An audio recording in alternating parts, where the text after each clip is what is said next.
Hey everybody, my name is Dana Peck, Director of Digital Solutions for the Afro-American newspapers, and today I want to introduce you. Actually, you probably met them somehow. I know you've met Courtney, but introduce you to two of our newest staff members at the Afro, and I am especially excited because they're working on my team, and I want to introduce you today to Courtney Alexander and Donnie Travis. Hey guys, Hello.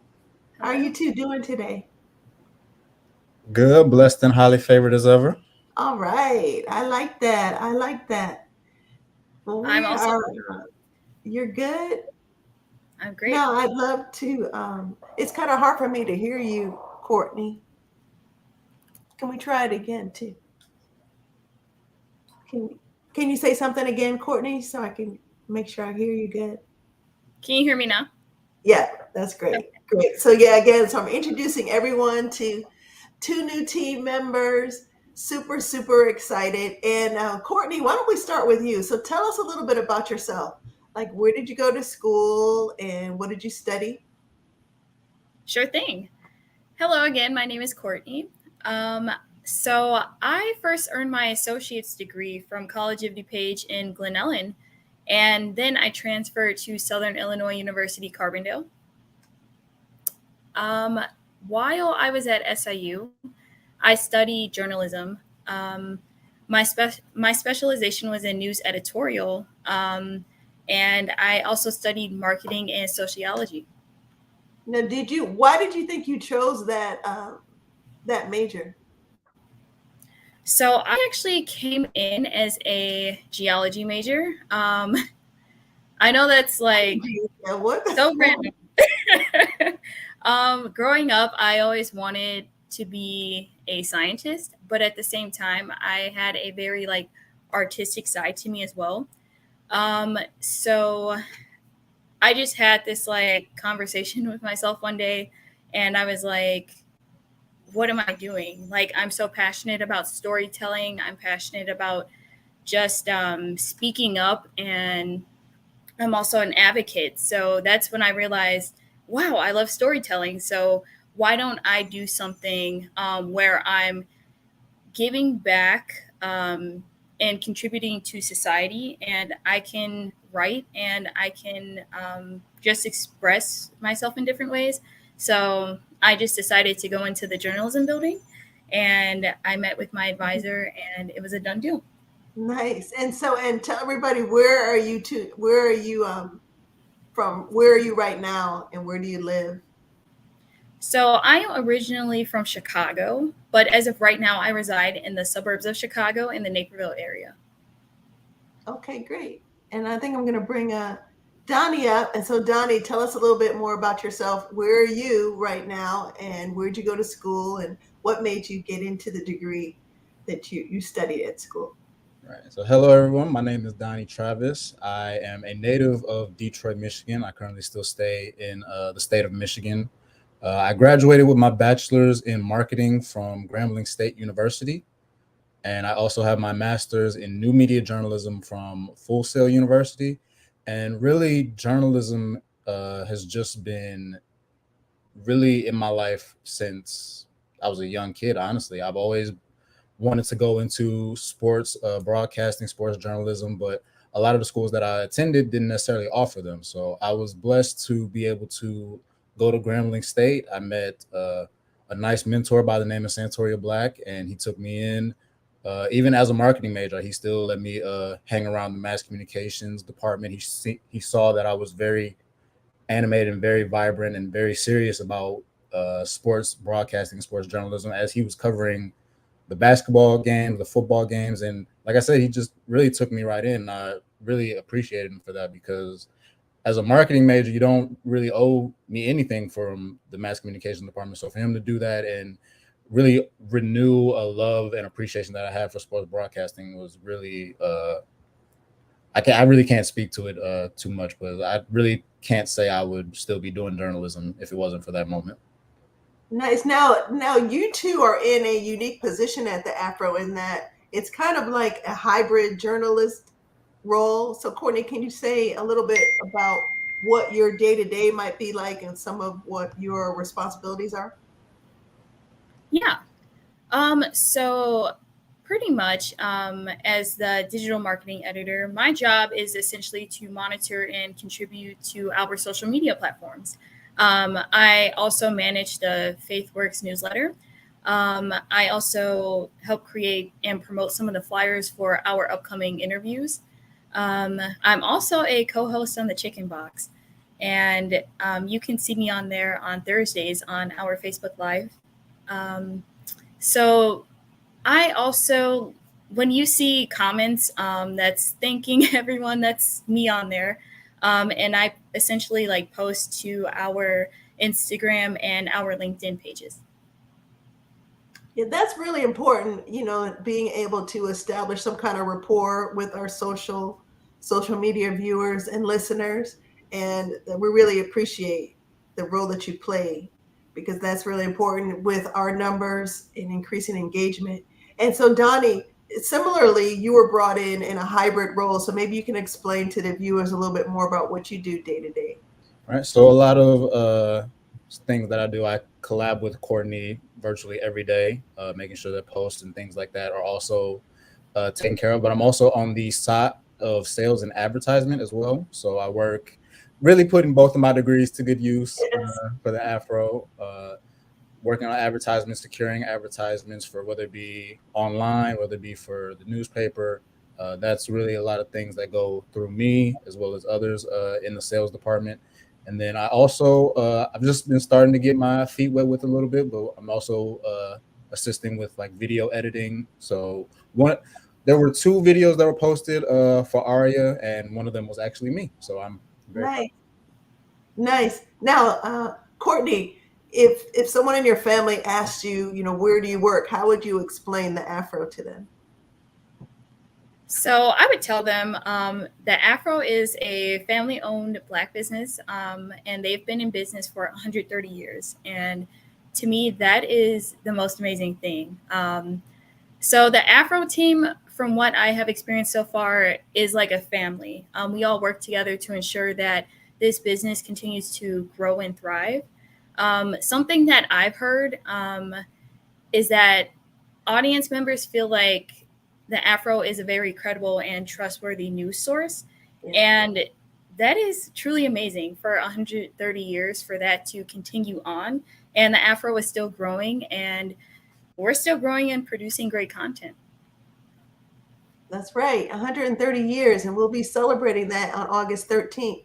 So we're excited about that too. And now, Donnie, you mentioned your dual role in marketing and in sales. So what's your pitch to a potential sponsor? What do you think is the value add for the Afro? Really, anytime somebody asks me about the Afro, what the Afro is or what they do, I really say the Afro is the voice of their people. And when I say their people, I mean our people, Black people. And it's very, what's the word I'm looking for? It's very relieving to know that we still have a voice, because a lot of people actually don't know about Afro news. A lot of people don't know that we are reliable, we're credible. There are a lot of I don't want to say any names, but there are other outlets that will oftentimes put out information like such as secondhand information and try to pass it off as their credibility when really it's not necessarily their own. And that's what I like about Afro. We go to get the news ourselves as any other major news organization. So that's really one thing that I always try to let people know. It's like, we're not just giving you secondhand information that we got from such and such. No, we're getting the information in the news ourselves. That's right. Now, Donnie, I went on your Facebook page and I wanted to, I think it would be fun, when we interview people, we should go on their social media and pick and look through their social media and ask them a question about it. But this is tame. This is tame. But I went on social media and I read that on your your cover photo, it says, "When writing the story of your life, don't let someone else hold the pen." So can you tell us more about that? What was your motivation for putting that there? Well, number one, I haven't been on Facebook in about 6-7 years now. But really the main driving force behind that quote is don't let anybody else tell your story. I think that a lot of times people will have somebody kind of make decisions or make assumptions for them rather than being their own person and writing their own story, Yeah. because a lot of times people feel shunned or even shamed for wanting to do X, Y, and Z, especially when they don't have like the proper motivation or proper village around them to push them to do things that they say they put their mind to. So for me, that quote, really, I didn't think much about it when I put it as my cover, but it definitely is Mhm. something that I live by, because one thing nobody's going to do for me is write my story. Yeah, I love that. So, since you're not on Facebook, I know you had to be for us to post and do other things. So, what is the main social media platform that you're on? Really, I have kind of been taking a step back from social media. But anytime I do run through social media, I would say Instagram would be my Instagram. main number one. Now, do you think that is kind of the trend for the people in your age group, that Instagram is the place where you guys are focusing? Most definitely. I think that that's like the number one platform. My biased opinion. Everyone is pretty much on there, and I feel like there's so many different ways to like interact, especially since they're like introducing those reels. So you can just be scrolling on Instagram for hours and not even realize it. So it's just a great way to interact with each other, and I've learned a lot about people from their Instagram, and I don't even like know them in person. Right. Yeah, you kind of feel like you know them, or people that you have had a relationship with. You feel like you're all caught up with them because you see the different things that are happening in their lives. Like this week in Atlanta, the kids went back to school, so people probably feel like, oh, I already know Dana's kids are going back to school. Everybody's Mhm. showing back to school pictures, and it's some kind of like camaraderie virtually, but it's kind of fake too, because we could just put whatever images or whatever we want on. And so, Courtney, on your Facebook page, because I didn't go on Instagram, I saw an image on your cover page. It was like a scene. It's like a sunset. Mhm. So I think, imagery is really important on social media. So can you tell us a little bit more about that? So I love nature. I'm always like hiking or going on nature walks to clear my mind. One day I just plan to travel the world and get the most out of life. So to me, I love sunsets. I just love beautiful scenery. So that's something I saw that photo and I'm like, wow, this is beautiful. Yes. Now, what do you hope to accomplish, Donnie, at the Afro? Really, anytime I think about what I want to accomplish, not just in the Afro but in life, is really just growth. Whether it be the following that the Afro has, whether it be my personal skill set. I personally believe as long as whether it be the organization or myself, as long as growth is within sight, and that's something that somebody's working towards, I believe that in turn, if I grow, the Afro grows, and that's really the way I look at it, and vice versa. Nice. Now, what specifically can our viewers expect from you in the coming weeks and months?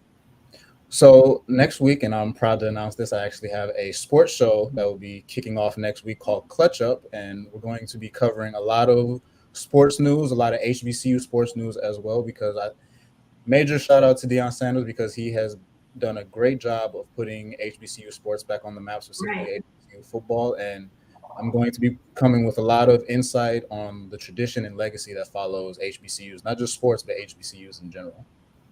And when can we expect to see that? Yep. So that show will kick off next week, Wednesday, August 10th at 2 p.m.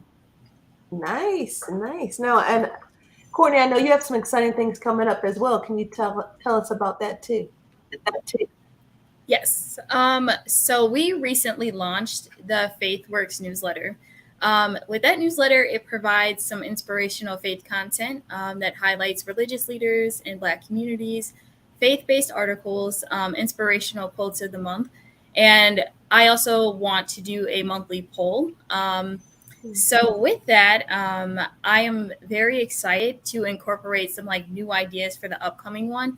And if anyone has any suggestions or if you would like to highlight your religious leader, then you can email me at calexander@afro.com.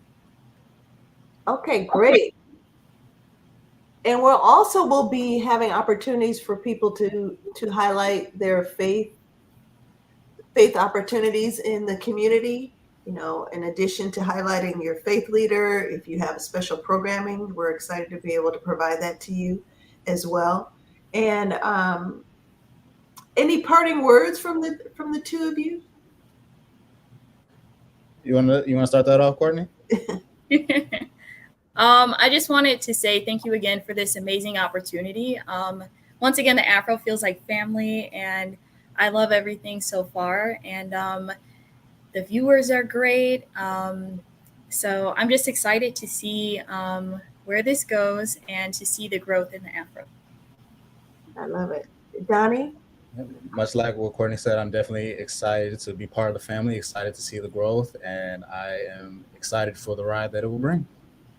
Yes, and viewers, if you have any local sports news you want to share with us, send it to Donnie, to dtravis@afro.com. I'll put it in the comments. And again, if you want to highlight your faith leader or an event coming up, we'd love to provide that as well.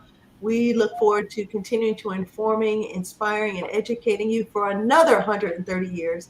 And if you have not received or purchased your tickets yet for our 130th gala, which will be on Saturday, August 13th, I encourage you to do so. We will have Tommy Davidson, who will be the host. He will also do a comedy segment, and DJ Kid Capri will be on the wheels of steel, getting everybody dancing.